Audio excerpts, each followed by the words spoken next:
Hi friends, ఈరోజు పెసరపప్పు, బీరకాయ, టమాటో, పచ్చిమిర్చి వేసి పెసరపప్పు చేస్తున్నాను.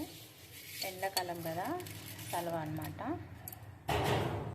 చూడండి ఫ్రెండ్స్, దీంట్లో బీరకాయ ముక్కలు, టమాటో, పచ్చిమిర్చి, ఉల్లిపాయ, పసుపు వేసాను.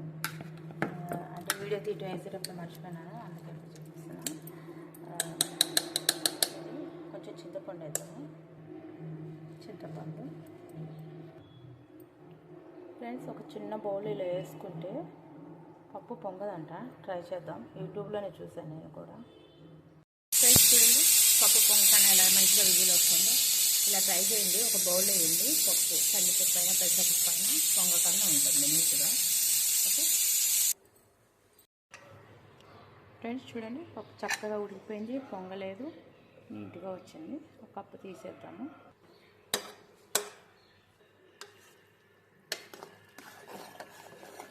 చూడండి చక్కగా ఉడికిందా, నీట్గా.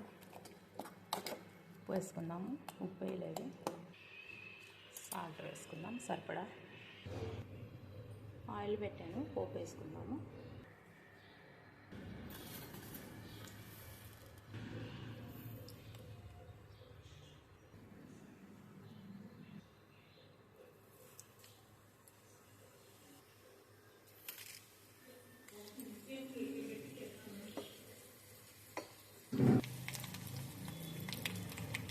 ఇంగు వేసాను.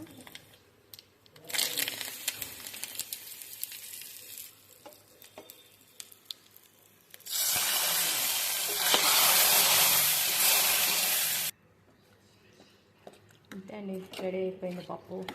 బీరకాయ పెసరపప్పు ఒకసారి చేసుకొని చూడండి, చాలా టేస్ట్ ఉంటుంది. పిల్లలు కూడా బాగా తింటారు. ఎండాకాలం పెసరపప్పు సలవ అన్నమాట. Okay friends, bye.